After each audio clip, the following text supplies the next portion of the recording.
Hey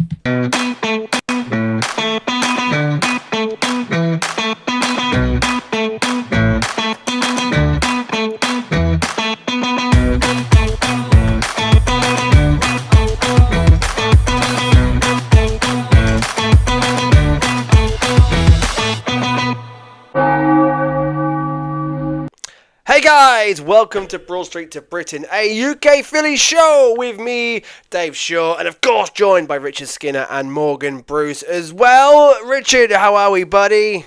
Yeah, pretty good. We were just talking before going. I think both pretty tired. Lots of late games this week. But yeah, doing pretty good, other than obviously the results. But How about those Flyers, Rich? yeah. How about those Flyers? I'm nervous. Like we were down and out like last month. I think most of us in our WhatsApp were all kind of like, "That's all, folks." And yeah, I think we're like one of the best. I can't remember where it is exactly, but certainly one of the top 5 teams since the Olympics. I remember even in some of these early pods on this back in Feb and March, you were like, "Nah, cooked, done." Yeah, it looked like it was over, and we've never been so back until we lose tonight, and then it's never been so over again. Yeah. And there's like a 35% point swing percentage chance swing tonight, depending on whether we win or lose. So your sleep schedule must be absolutely cooked. Yeah, non-existent. You're going through what we go, yeah, and you got it all to come all summer long, and in October, mate, you're never going to. And then the Flyer season starts again, mate. You're on a constant cycle, non-stop. Good Easter break. Yeah, just pretty chill. Chill. Good 4 days off. Yeah, I just didn't really do much, which was a nice change. It's been nice. I'm trying to start this pod positive. Talk about anything but the Phillies yet. Morgan, how are you, buddy?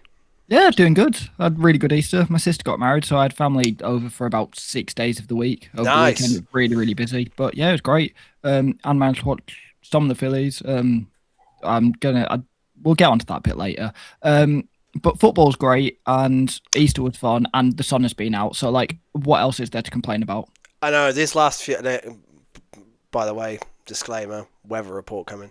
But the weather has been absolutely outstanding these last couple of days. Caught the sun nicely. Although I've seen the forecast is going to dramatically change again for the weekend. We've had our taste of summer, but yeah, cool. So a lot of family time, good Easter, good time off.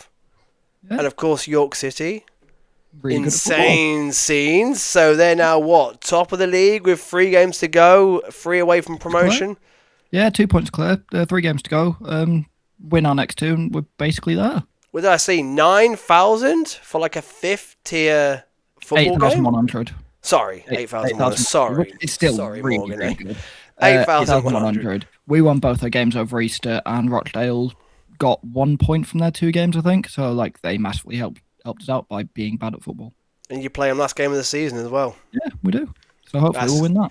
I think everybody's getting gripped by this incredible playoff top of the table push that you two have been having all season long, which is going to the wire.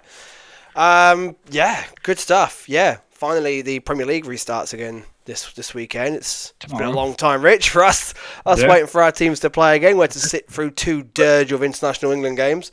I didn't watch those, so I don't watch much international football, to be honest. Obviously, when it gets to the World Cup, I will. But yeah, that's it. We'll all get our England DH Gate shirts on, and yes.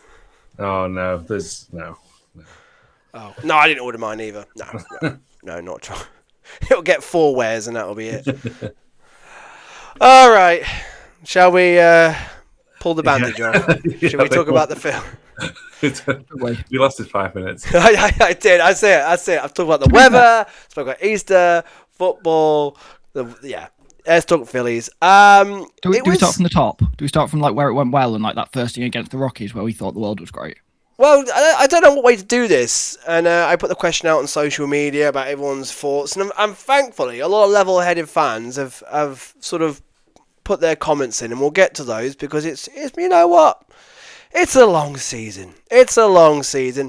We never go well at the Giants. There's no point going through the stats, that horrible 20 innings scoreless innings. There's a lot of horrible stats to go with this road trip we've had as well. However, the stats that count the most is that we went 3-3. We went 500. Again, in two places that, damn, we have always gone badly in. Coors Field, very rarely pick up a series win there. San Francisco was just, it's even worse that they got our hopes up with game one. I'd rather we just won game three. At least we could end that series on a high instead of getting our hopes up. Let's go with let's start a bit low, and then we'll get to the positives. I think we sandwich it. Let's sandwich it. Should we sandwich it? Yeah. Okay. That's it. I'll do a negative. You do a positive. I'll do a negative. You do a positive.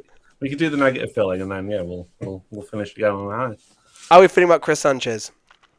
Happy. We all right with him? Two games. He's getting hit around a bit. He lows down a little, but he'll be fine. I think he had some issues last year where he struggled a little bit, but still battled through, and the numbers still look good. So I think while the earned runs look good, I think I'm not going to worry. No, and okay, positive pitching on the whole has been, especially the bullpen, has been good. Has been decent. Morgan, I think you put the stat. How many runs did we allow in this series with the bullpen? Alvarado gave up 1, and that was it. And I was scrolling through, and every time I looked at box score, I'm like, 0 earned runs. And sometimes there's runs because there's errors and stuff, and they weren't helped by poor defense at times throughout the series. But every time I was looking at box score, I was like, 0 earned runs, 0 earned runs. I was like, I think there was a streak of about 20 innings or something where we didn't give up an earned run. It was quite a decent stretch, might have been 16 or something, but the bullpen have turned into some form. And we've got Kirkland back, who was good on his first inning back. Yeah, you got to feel for Kirkering, haven't you? Like, the very first pitch back, and it's just an identical... Although, looking at it back a few times, I think Marchand called him off. Yeah. I think Kirkering could have had that covered, but Marchand seemed to call him off and then throw to first base himself, and then, of course, the errors there. But bullpen, Bacchus is gone. Bacchus is gone. Has been optioned down to AAA. Morgan, high hopes for our man Bacchus. It's so far... not quite just the spring training Bacchus that we saw. No, it's not been. And I don't know whether it's down to his usage, because the best thing about him in Arizona was his usage against lefties. He was disgusting against lefties and they couldn't touch him. But I don't know if he's just been used too much against righties, or whether spring training was just a bit of a facade and he's not actually as good as we'd all hoped, and we just kind of missed on that one. And going down to work in AAA should hopefully figure him out. But Tim Mazer is another lefty. Tim Mazer's been absolutely excellent for us. Yeah, I'm not gonna lie.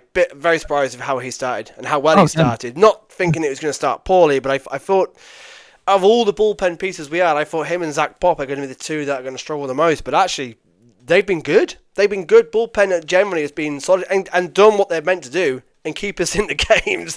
It's just the bats are ice cold, and it's the same old with this Phillies team of when they're hot, they're hot. Like that the Rockies, that explosion of runs, and then when they're cold, they're ice cold. There never seems to be much in between with this Phillies team at the moment.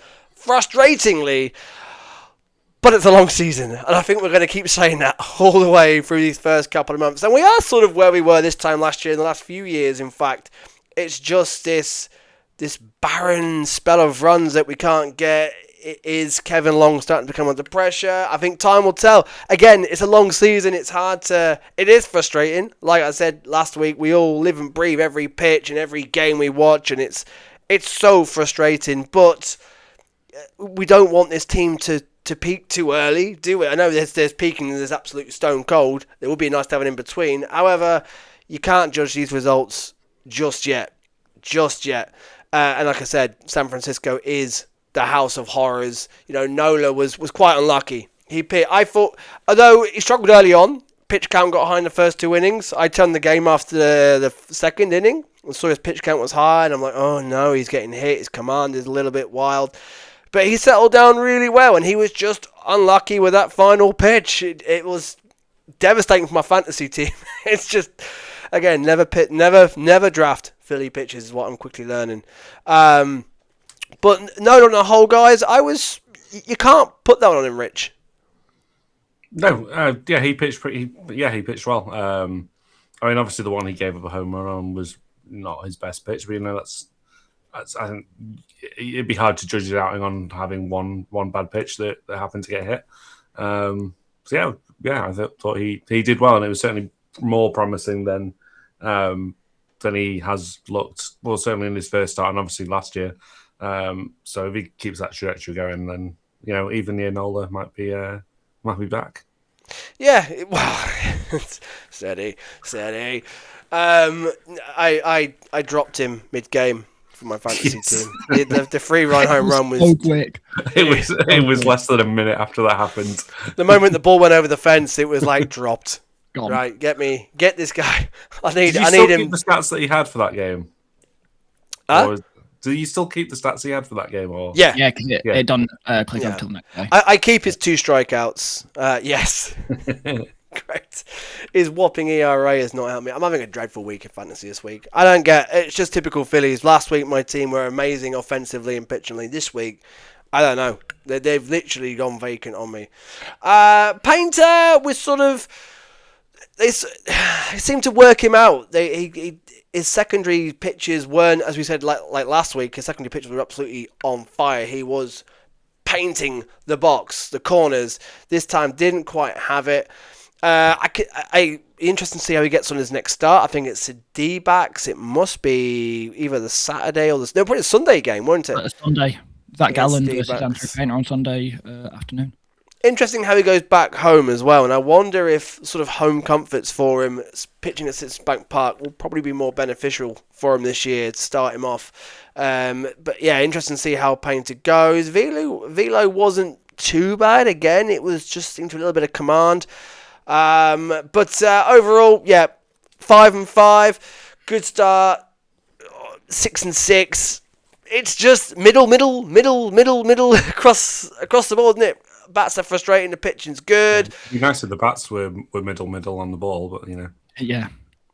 Well, and Topper said literally right after the game 3, it's going to be the lineup changes. What are we sensing here? I think Stott and Bohm are going to find themselves down. For me, like Garcia I would be clean up. Yeah, I would put Garcia at 4 and then Marsh behind him at 5. I wouldn't even mind Marsh at 4, but obviously then you've got 3 lefties in a row, so I think that's why you've got to Do you think Crawford comes up? No. Not He's yet. perfect at 9. He's been excellent. Keep him where he is. He has. Yeah. Crawford's been, one of the bright spots of the offense, and as well as Brandon Marsh, he didn't have the best Giants series. However, Marsh is overall, again, him and Crawford have been the bright spots of this offense. Stott, I just don't know. This is now the 3rd season where last 2 seasons he's not been great. This year he's come in fully healthy, as they kept saying, no injury qualms this time. He looked good in spring, and then again when the season starts, he just looks like an automatic out. Like it's so frustrating. I know Bohm as well is not, although the Phillies RBI leader Alec Bohm. Yeah, he does. However, it's not much to celebrate. It's got to be a pretty low bar. It's a low bar. It's just the 8. It's just the 8.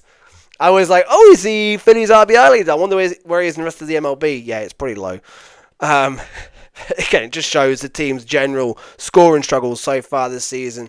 But yeah, I think we've got to put Stott down, put Bohm down, JT. So, I mean, that's a bit extreme. Well, send them down the lineup. Yeah, you know what?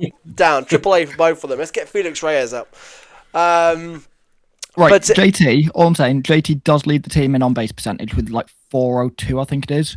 He does lead the team in on-base. 406 on base for JT. He does lead the team currently. I didn't know that. Where's out of curiosity, where's Trey? Let's try. Oh, let me quickly pull it up. I did hear that on High Hopes earlier that JT's leading it, so I managed to get that number. But let me see if we can quickly pull it up. Shout out to the High Hopes, Jack Fritz, James Lovely Seltzer. Jack. Good pod. He has reached base every single game though, hasn't he? I believe. On base, he's got 315 to try, so it's not bad. It's not kind of as high as you'd want it to be. I'm sure it's every single game so far. He's made it on base. He's made it on. Yeah. Harper had his one. What you want your leadoff guy to do? Yes, he could be better for sure, but he's got 13 hits and 4 walks, so that adds up. That sounds about right. If he's made it. Well, I know he was on an 8-game hitting streak and he got walked last night. Yeah. So and he scored a run on the very first game. So I feel like Yeah.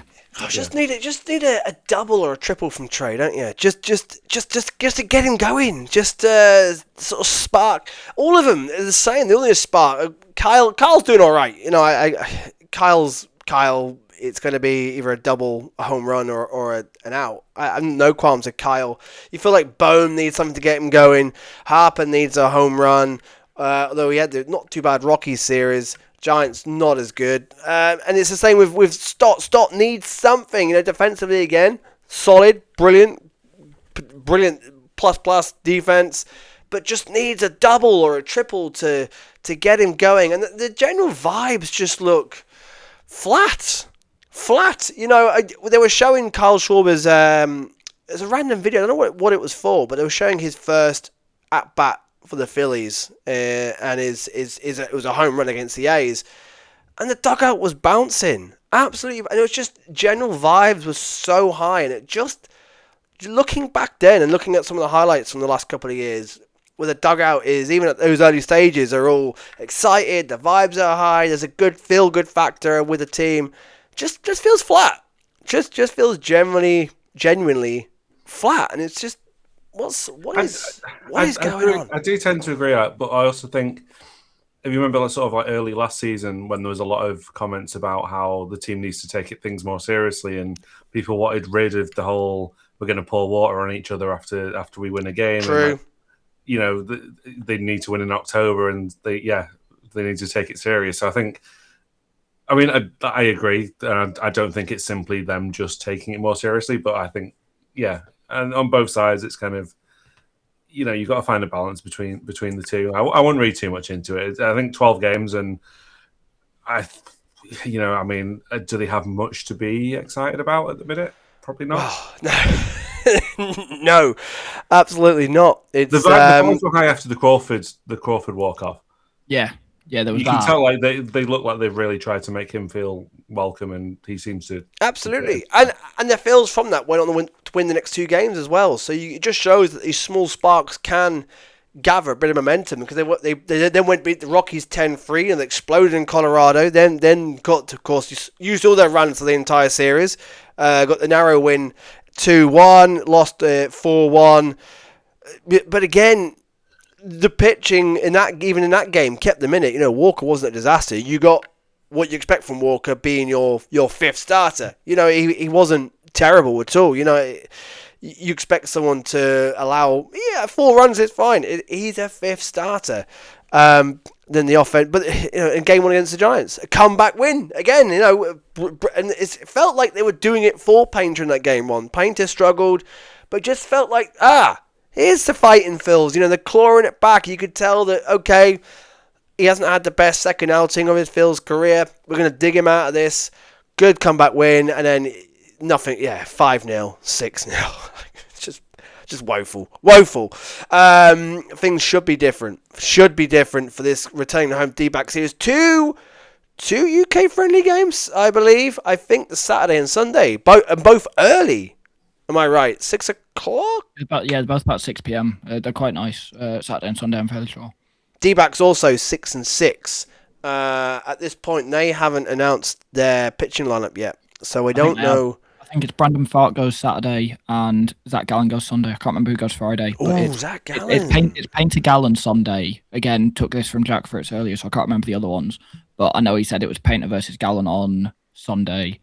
Walker versus Brandon Fark on Saturday. So that should be runs for both teams, because I don't really think either pitcher is that great. Sorry, Taiwan. And Friday's Zeus, I think. Yeah, Friday's Jesus Luzardo against. I don't know who the D-back starter is on Friday. But... No, MLB's got TBD. Yeah, TBD. Yeah. Good picture, TBD. Yeah. 11:40 tomorrow night, and then 6 Saturday. No idea why it's so early. Not complaining. And then the usual 6:35 Sunday slot, and then it's Cubs straight after that as well. No UK friendly. All 20 to midnight. Yeah, all 20 to midnight against the Cubs. Again, another team who are currently 6-6 as well. Again, I'm looking it down. D-backs are 6-6, Orioles 6-6, us are 6-6, Cubs are 6-6, Cardinals 7-5. Twins are 6-6. Pirates 7-5. Angels 6-7. The Braves and the Marlins have both started well. Sick. Not saying too loudly. I woke my boy up. He was straight downstairs. It's 6-7. We are But also all adults when we've just done that. I do hate myself sometimes. Yeah, I hadn't even twigged until I looked up and I was like, "What are you both doing?" You see the irony of it. That's my. Mets are 7-5, very inconsistent. No one's really been that consistent. The Brewers had a good start. They've been now pegged back as well. They've lost their last two. Apart from the Dodgers, who are 7-3, and the Marlins 8-5. What a start they've had, and the Yankees 8-4. It's pretty much across the board. Everyone's got their issues, their bright spots. Do you know what I take from that? Every single team in the league has lost games. Yeah. It happens. Like, I know we want to win them all, but it's just, and I know we want to look better. Even if we lose, it would be nice to at least have been in with the chance, or even just score one run. Wouldn't it just give us something? Yeah. The Mariners are 4-9. They've had a dreadful start. The Jays are 5-7, although they have just played the Dodgers again. Yeah, apart from LA, who just seem like a wrecking ball at the moment, everybody else is going through the early season pain at the moment as well. So I'm not too worried. I think it's a slight missed opportunity. The Giants were 3-7 or something like that coming into this series. It would have been nice to sort of pick up a rare series win. But yeah, back home now, I'm trying not to be too worried just yet. I think when you compare it to last year, we went on a stretch like end of May, start of June. Went on a run we went 1-9. I think there was a run of 26 scoreless innings. So we've just done 20. We did 26 last year, I think it was. We went on a run of 1-9. Yeah. I went to a couple of those games as well. It was horrible. It was when Luzardo was really struggling. I went to a couple of those games in Toronto, and we were really, really bad. We went 1-9 in a 10-game stretch, and that was in June, and we kind of got over that. And then we beat the Mets, and kind of the rest of the summer went well. But people are worried because it's happened now. We're really early in the season. There's already been a 20-inning stretch with not scoring. And I think Bowman start, I know we've mentioned moving them down. They're my two biggest worries because we've seen them have bright spots. Last year, second half of Bryson Stott was really good. 2024, the first half for Alec Bowman, he was an all-star, is excellent. But we don't see them do it enough. Like, here's a really good first half and you're thinking, this is the player we've got. This is really good. And then they go back to, like, Bryson Stott seems to be who he was a few years ago where he can't hit a ball. Like, where's the adjustment? You saw the swing adjustments he'd made. He brought his hand closer. He looked like he was a better player. And that goes away again. I think that's just the inconsistencies of this era of Phillies baseball going back to 2022. And they got really hot and then really cold. We got no hit in the World Series. We lost in 23 when we went dead cold at home. I know it's horrible to bring it up, but like we've gone on some really good runs and be like, oh, the Phillies are a legit World Series contender here. And then they go dead cold. And I think those two are almost the Phillies personified of really good, really cold. And I don't understand it.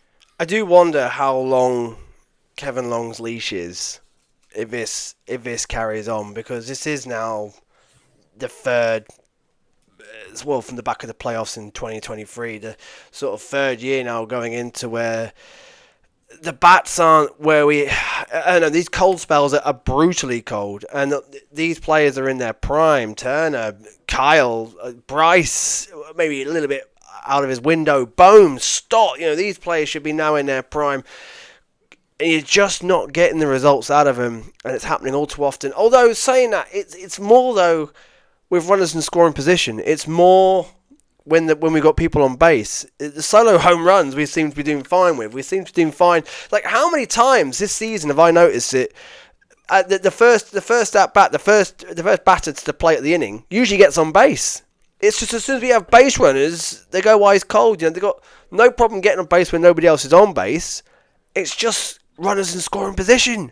It's an absolute nightmare. We just can't capitalise. And what is that down to? What is the formula? Like, what have we got to do to figure it out to score runs? Is it who is at fault here? Is it Shane Long? Is it down to his techniques? Is it down to I don't want to blame people, but what is it? I don't know enough about baseball to know the mentality side of it. Is it a mental side? Is it a mental side of the players? Is it what they've been taught? I don't know. Is it coaching? It's it's just brutally frustrating. Bases loaded. We must be one of the worst teams in baseball with bases loaded. You just know that we're either going to score 1 run, 2 runs max, or not. More often than not, none at all. What's happened to the days of the grand slams? It feels like forever since we see Philly grand slams. And even just base clearing doubles. 3 runs would be amazing with bases loaded. We just don't seem to see it anymore. And again, what is it down to? Is it mentality? Is it coaching? I don't know. It's just very frustrating to watch. Blame a former Irish international footballer as well. Yeah, blaming Shane Long was a little harsh, considering I don't think he's ever picked up a baseball bat. I blame Kevin Long. I say Kevin Long. No way did I say Shane Long. No way did I say Shane Long. Absolutely no way did I say Shane Long. Definitely Kevin Long. 100%. Well, if it is Shane Long, it is definitely, yeah. The numbers, that Giant series, so the 2 games we lost, we went 0 for 5 runners scoring position in one game and 0 for 6 in the other. We left 8 men on base in one game, 9 in the other. I can't remember the exact way around it was, but that's 17 left on base, 0 for 11 runners in scoring position. I think 3 times in the 3rd game of the series that I was watching, we had 2 runners on and didn't score. Even if it was 2 on, 2 out, we had runners on, didn't move them, didn't do enough. It's brutal. I don't get it. I don't know whether Kevin Long is a little bit too old school and there is just this sort of old school mentality, because Caleb Cotham on the pitching side knows how to turn players around. Jesus Luzardo, a massive step. On the pitching side, we've got the modern twist to it. Is Kevin Long just a bit too old school? Is that part of it? Is it a sense of, because Rob Thompson said, like, they're trying too much and, what was the other thing he said? Need to use the whole field. It's like, isn't that a little bit too basic for players that have been all-stars? It's like, isn't there a little bit more to hitting a baseball at the modern level than just use the entire field? Like, I know Justin Crawford does it really well. He can hit a weak double down the line and use his speed, but like, he's the 9 hitter and he's the young guy. He can get away with it. But like, I think Bowman started the 2 who are meant to be in their prime. Like Turner, Schwarber, Harper, you kind of know what to expect from those 3. But like the guys in their prime, we saw it with Casty as well. He was kind of in his prime here and he looked really poor in his few years. Why is the entire thing use the whole field rather than, isn't there a bit more to modern hitting? What are other franchises doing? Why can they get young players coming through? I know. It was even way. That reminds me, we just lost that game to the Giants, game 3, and I turned Twitter on foolishly, and I see Castellani breaking the deadlock for the Padres with a 2-run double to give them the lead. I'm like, damn it! But it's the second time this season Topper has already said they're trying too hard, and then what doesn't help, you got Bryce Harper coming out going, "Oh no, we're not." Topper's sort of talking rubbish, which doesn't fill me with confidence. I don't like this. I don't like, you don't. Oh, Topper's wrong. The players taking their own account of it. I don't like that side of things. They're not all simultaneous. They're not all in sync, and I don't like that side of it. But yeah. Yeah, what is it? What is it? Hopefully, should we have some positivity? Come October, we're not going to need to score that many runs, are we?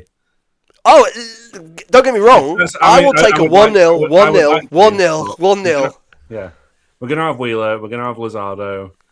We're going to have Sanchez. The bullpen's been much better, like Morgan was saying. Last year, even without scoring the runs, somehow we still got into winning positions with just getting one, and then the bullpen would come in and kind of blow it.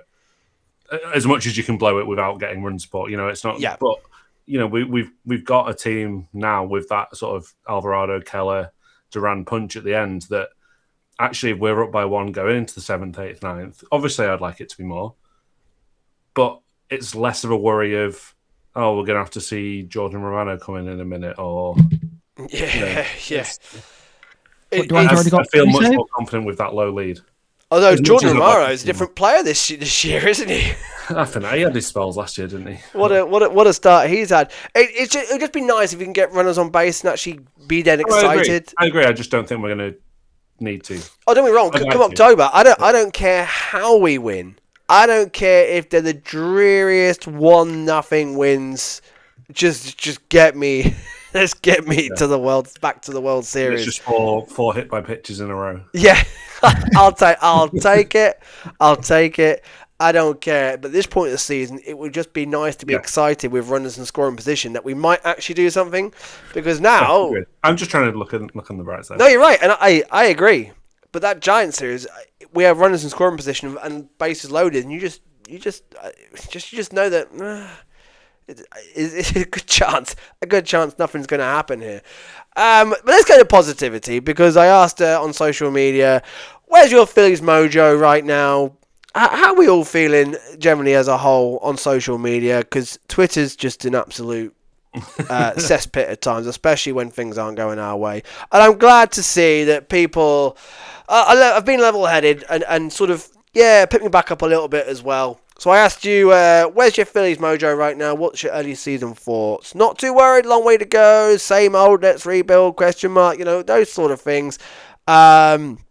Brett says, I'm in the too early to worry camp. We have seen this team start poorly and wind up in the playoffs at the end, and vice versa. Come Memorial Day or so, then I think we should have a good handle on who this team is.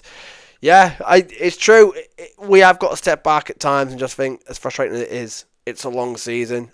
Similar from the Red Stripe supporters group, we don't worry before Memorial Day. Baseball is a long season with too many variables. The law of averages wins in the end. Spot on. It's as frustrating as it is. It's a long season. It's a roller coaster. We know that, and again, we ride the lows, we ride the highs. It's part and parcel of the long baseball season. LS3 Tom says they need a managerial change and young players that are hungry for a big contract. We'll get to the minors very shortly. Sean Fitzpatrick says pitching has to be better. It has to be letter perfect because the offense is shoddy at best. How is Kevin Long still employed here? Fire him, replace him with Howie Kendrick, and let's see what happens. Again, as we're just saying, how long is Kevin Long's leash? Why is Shane Long in my head? Kevin Long's leash. The ball next game, then we'll know what's going on. Yeah, the ball comes to him. It's like they can kick up to it, and then they'll hit it. DSCLB. Well, true.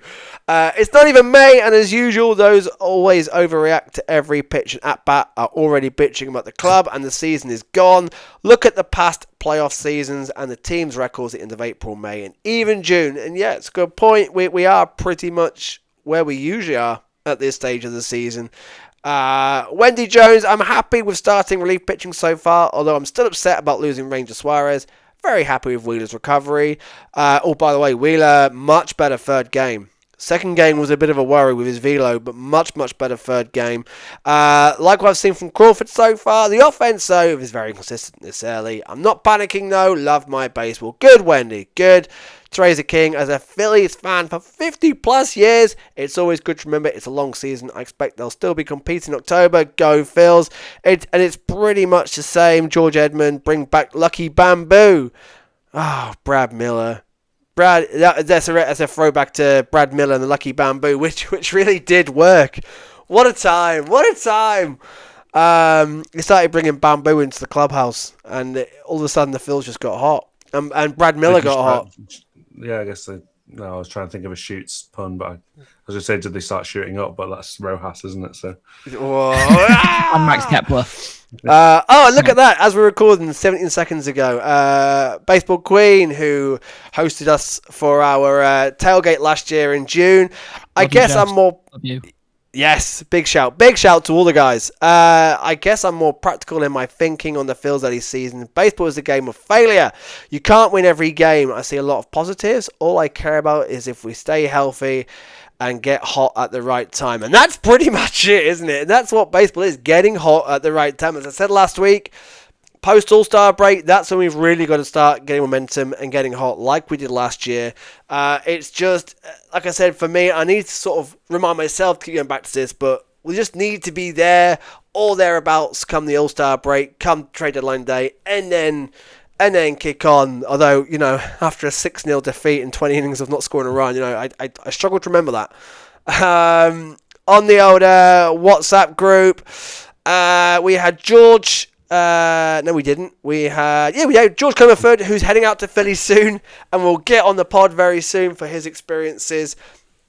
Mojo is fine. It's not even 10% of the season. Yeah, the last 2 games crap, but we are chasing less. We're chasing less, which is a positive. It's a good point. It's a good point. We don't strike out as much. We mentioned that last week as well. We seem to have strikeouts down as a whole. We're not chasing and whiffing out a lot more than what we were, and we are making contact. It's just all soft. It's like that Giant series. We're making contact, but nothing, hardly anything going to the outfield at all. So they're just either too early or too late.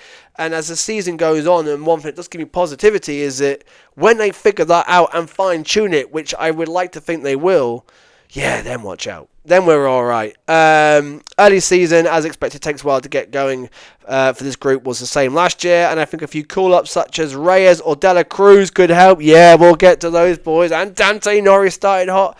Aaron said, I'm not too worried. It's early in the season. We've proven we can hit. We just need a bit more consistency in the hitting. Yeah, and it's pretty much the same across the board. I had a few shout outs on Facebook who got their comments in as well, and it's the same across the board.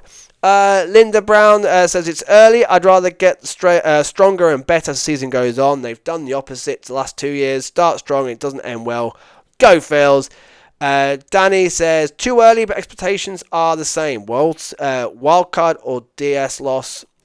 Anything short of that is absolute letdown, and I believe anything beyond that would be somewhat shocked, because when push comes to shove, they usually fold. Hoping Wheeler's the same, or damn near the same, or we're in trouble. Well, let's see. It's still too early to say on Wheeler. And of course, Aidan Miller, of course, is now swinging about as well, and his recovery is back on form. But again, with Aidan Miller, we just don't know where he's going to be until probably a lot more down the line. Chris Conley said, very lucky to be 6-6, but on the other hand, being 500 with this offensive start we've had is impressive.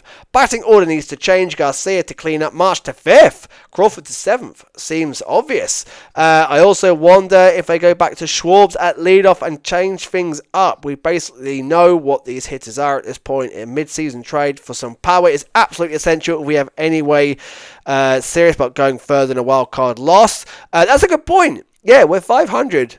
We're 6-6, even with these woeful start with the bats that we've generally had. We've got to remember, we're 6-6. We're still hanging on in there as we need to be. But Marsh, so Garcia 4th, Marsh 5th, Crawford 7th. So who we put 9th? Stott 9th then, if we're going on that? JT? Yeah. For me, Schwarber at leadoff doesn't make any sense at all to me. But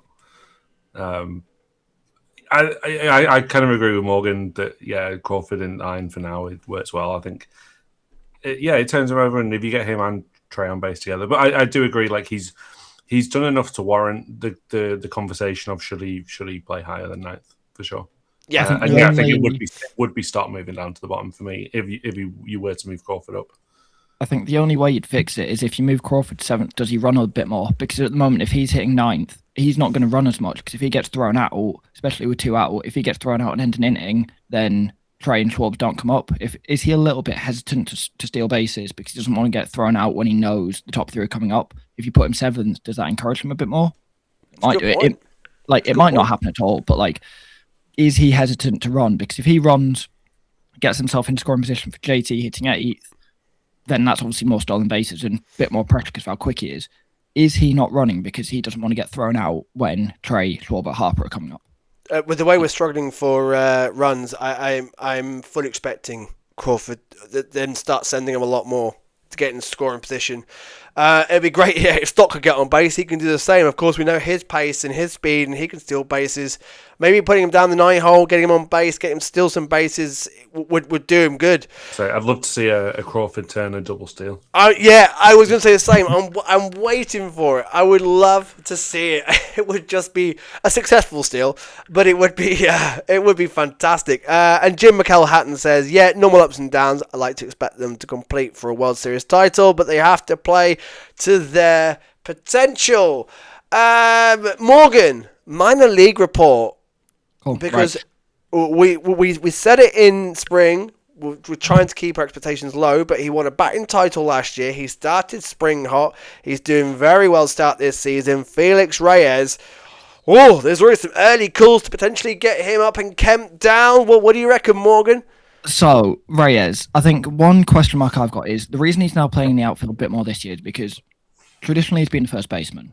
And people are always blocked. He can't come up, Harper's there, or it'd be DH and Schwab's there. But when you look at it, he's played, where is it? Outfield in professional base, or is this all his career? This might include college as well, but 832 innings, 110 games of outfield, which is, I think, more than Kemp ever has. I think Kemp always came up as an infielder, and then we shoehorned him into the outfield. So Reyes does have a bit more outfield experience. I don't know how good he is in the outfield. I think he's possibly worse than Kemp, if that's possible. I don't think he's a good outfielder, but he does have more experience doing it. So it might be possible the bat's there. Let me just get up my notes because I've got this written down. When you look at that, Richard Kemp, keep him where he is, or get it, or send him down and get him some confidence back, because he looks, even defensively, he's Yeah, I mean, he's not he's a left struggling. fielder, is he? No, he's not. He's not. So, But his yeah, infield chances look locked out with Souza covering the middle and Bohm, of course, good defensively. How safe do we think? I mean, I think Aidan Miller's probably kicking himself that he's obviously got his injury issues at the minute, because I think he'd be, if things continue the way they are, I think he'd be looking at coming up sooner rather than later. But yeah, I don't know. I wouldn't be so sure that third base spot is locked down. But I think trading Bohm for Kemp there is a meaningful improvement? No, and I think Bohm's ceiling is much higher. But I think long term, certainly when we get towards the deadline, it might be something the Phils look at. But that's for down the road. I'm not ready for that one yet. But yeah, Felix Go on, Reyes, he leads the team in at bats, which isn't a big thing, but OPS of 866. Garrett Stubbs, of all people, leads the team in OPS with a 1.583 OPS in 3 games. Go on, Garrett. Yeah, their team 7-4 record, third in the International League. They did make a trade the other day. They got Stuart Baroa in from the Brewers for cash considerations, everyone's favourite player. Yeah, we love that cash considerations. He's had a slow start this year, though. Yeah, even he's not doing that good. He struggled with the bat. People say money's gone to his head. But yeah, Baroa, career minor leaguer. He's got about 700 OPS at every level in the minors, but he's played very, very little. Where does he play? So, he's an outfield. He's played every outfield position. So Baroa is just more minor league outfield depth. Wheeler made his third start, as you mentioned earlier. 3 hits, 1 run, 1 walk, 4 and a third innings, 61 pitches, 6 strikeouts, which I think is always positive when 61 pitches is a big jump from what he's been doing as well. Yeah, 6 strikeouts in 4 and a third, very positive. Anything else? Brian De La Cruz, no, we've mentioned him. 863 OPS. Obviously, we know he's got outfield experience in the majors. Played for the Marlins, played for the Braves, so we could see bit of power as well. Yep, he won the Dominican Winter League MVP as well over the winter. Don't know how much people got that, but he did win that. There is a bit of a jump from that to major leagues, but Alan Rangel, people remember him from last year. He's got a 0.84 ERA in 2 starts, which is pretty good. The other starts struggling a bit. Dante Nori, I know you mentioned him in Double A. Yes, go Dante, everyone's favourite Italian, Canadian, American player. The team have a 1-4 record, but he's got an 860 OPS in 4 games. On the pitching side, Alex McFarlane, who I know we've mentioned on here, doesn't have a save yet because the team are doing badly, but 2 scoreless innings with 5 strikeouts, which I think is impressive.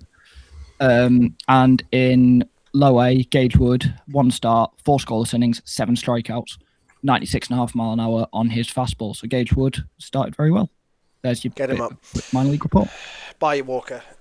Yeah, it's promising. Dante Nori, I saw he got a triple to 3 RBI night. The other night, I think it was last night or the night before. But Dante Nori is certainly kicking on where he left off from his WBC, which is great to see. And again, these players must know that there's opportunities. Again, another player who kicked himself is unhealthy. Is Rincones at the moment. He would be loving a shot, and if he was fully healthy and had a full spring, you got to think he could be getting himself in the conversation as well. But yeah, De La Cruz is definitely, and as well as De La Cruz, as well as Felix Reyes, are definitely putting themselves in the conversation to be possibly the first ones up if it happens. I think Otto Kemp will be probably the first one down as it stands.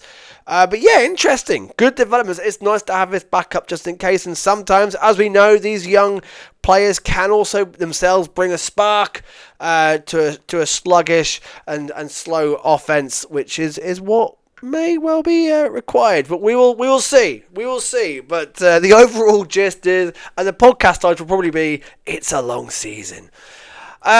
Richard, we started our little inter-podcast competition last week.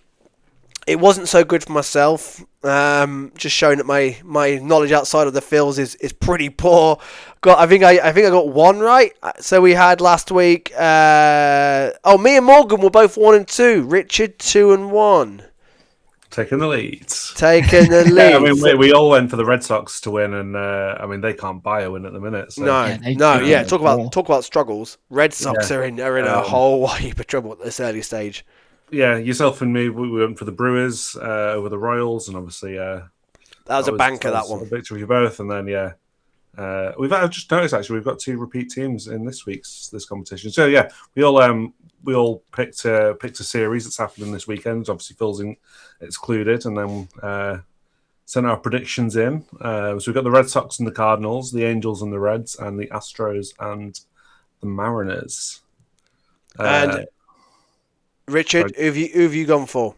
Well, I think if we do Red Sox Cardinals first, just because all 3 of us, and then we'll do all 3 of us last week went for the Red Sox, and all 3 of us this week have come for the Cardinals. I think after having them let us down, so we've gone for a Cardinals sweep. Well, not a sweep by the Cardinals, but all 3 of us have. We're Cardinals have started 7 and 5. So they've started, and they're only 4th in their division. In fact, everybody in the NL Central are either at 500 or above, which is, in fact, it's pretty much the same in our, except the Washington Nationals, who have now stepped to a distant 4 and 8. But I fancy the Cards. The Cards have actually looked pretty strong, and they've also had quite a tough start to the season as well. So they're on a good 7 and 5 record as well. And the Red Sox 4 and 8. They have won their last 2. Maybe I should take that into consideration. Maybe I should actually look it up. Although the Cards themselves have also won their last 2. So I think it's a clean sweep for all of us going the Cards. Next one. So the Angels at the Reds. So I've got Angels for this one, and they've started pretty well. That was kind of my thought. I didn't go not too much deep analysis. They've started well. I think it's too early really to really say who's good and who's not. Well, both teams have lost their last 2. Angels have started generally quite well. 6 and 7. I've done it again. 6-7. Don't tell me the Reds are the same. No, Reds are 8 and 5. They've started well. They again lost their last 2. But the Reds, again, a very tough division. I think the Reds have a bit of momentum right now. They've lost the last 2, but they've looked quite a fun team to watch so far. I've gone Reds with that one, but you 2 went Angels. Yeah, I went Angels because they've had a chaotic start. Joe Adele had that game where he had 3 home run robberies in a game. I think Trout's been hitting home runs. They've had a fun start. They had that fight where the fight broke out between them and who was it? The Braves. Yeah, with that incredible tackle. Yeah, that tackle and the punches thrown. Yeah, so I've gone with the Angels just because they've had a chaotic start and they're fun. That John Boy breakdown of the brawl, if you haven't seen it yet, is absolutely worth watching. It's, again, brilliant work from John Boy. Breaks it down perfectly. It's just and he even got the Spanish translators in. It's incredible. And then what was... he got a baseball. What is that like? I feel the suspension's so soft. Yeah, they both the ball in his hand. Was it about 7 games or 7 games? Feels soft for an assault. It's been reduced to 5 games. So Lopez makes his next start. He's got a 5-game suspension because he's a starter. He doesn't play the next 5 games anyway. So he makes the next start. It's so backwards. It's brilliant.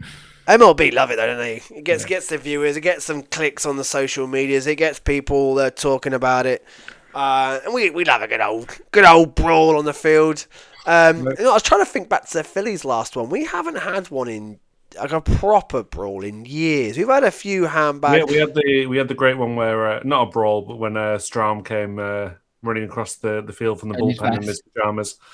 That's right. Yeah, that's right. And we had one against the Rockies a few years ago with Harper and I think it was Bird. Harper told me they used the franchise. He did. That's right. Yeah. That's right. But we've had no proper sort of. Again, I think the Phillies would just swing and miss at all that as well. I don't fancy us in a brawl either, to be honest. So, yeah, I think Lopez missed all of his swings. But anyway, Yeah. the final game we've got the Trash Tros at the Mariners. Seattle Mariners have had an absolute, as I said before, an abysmal start. The Astros are 6-7. They've lost 4 straight. They got swept to the Rockies. Yeah, come on. Maybe this will just. Oh, this is the last week that any team will be. We'll have that record. I can't wait. I cannot wait. But, no teams. I don't think can be. If there's any game that finishes that scoreline this weekend, that's who I'm picking for next for the weekend's matchup. The Mariners have lost. Yeah, I've got Mariners on this one. Same. I think they'll figure it out. I think they're due for like positive. They have to be. They've lost progression. They've lost 5 straight up towards the mean. Their pitching's good enough to win them some games. Yeah, Hancock goes Friday as well, who I also brought back in. I keep swapping him and Nola around in my fantasy because they're both you can't swap Nola around anymore. You dropped him. Well, Nola's drop now, as in done. Oh, I'll never go back. How's Big Cal Raleigh started for the Mariners? I know he's got off to a poor season start last week. Has he picked up? Do we know? I don't think so. I'm not sure if he started to rally yet. Oh, that's good. That's good. He's getting a bit unlucky, but I don't really know. Where's his stats? Oh, they got shut out last game. It was like it's the Rangers. Cal Raleigh. Yeah, we've gone through. Yeah, all 3 have gone for Cardinals. All 3 have gone for the Mariners. So his baseball savant doesn't look very good. He's swinging the bat hard, but he's not really doing anything. No, average of 1.43 so far. 1 home run, 6 RBI. Okay, so he's picked up in the last week or so. But he's still got more RBIs than most of our team put together, actually. So there we go. Are we confident? D-backs prediction quickly. Oh, Mariners. Well, the Phillies do back to series over the weekend. Yeah, that's what I was going to get to. Okay. So the Phillies have got the D-backs and the Cubs coming up. Only the 2 UK friendlies. What I'm saying, glass half full. Do you know what? I think we sweep the D-backs and win 2 or 3 against the Cubs. We catch a light. And then we go to that tricky road trip coming up in Atlanta. I've just got a good feeling about this. We go well against D-backs at home as well. Talk of House of Horrors. D-backs sitting back, except the infamous playoffs a couple of years ago. However, the D-backs in general do not go well at Citizens Bank, and I'm picking the Phils just to find something. Be enough. I'm going to say we sweep. I don't know what. I've got a feeling we sweep the D-backs and we take 2 or 3 against the Cubs. I think we go 5-1. Happy days. We go back top of the NL East and then bring on the Braves. Morgan? I'll say we'll take 4 or 6. Win each series 2-1. I'll take it. I'll take that as well. 2 or 3 twice. Yeah, I'd say we'll sweep this weekend as well. I'm less confident against the Cubs. I think we might just take 1 there. I think we seem to struggle at Wrigley early on. It's at ours, isn't it? It's in Philly, I think. Double check. Oh. But we are at Wrigley at the end of the month. I think we're Wrigley. That's why I'm getting confused. It's the weird schedule where we're. Yeah. Yeah, let's go 5. I'm gonna go with you, Dave. Sweeping a 2-1. Let's go. I can't wait for next week's pod when we've been swept and took 1 from the Cubs. Yeah, if it's a long season, it's a long season. It is a long season. Guys, thank you very much for watching and listening to the show as ever. Give us a nice little subscribe, a nice little review. Tell your friends, and we will see you next week where we're hopefully we're back on track. And the bats, it can't get any worse. It cannot get any worse. Surely, touch wood, the bats are going to pick up. I'm Dave Shaw from the UK Phillies. Ring the bell from Richard. Ring the bell. And Morgan. Ring the bell. Cheers, guys.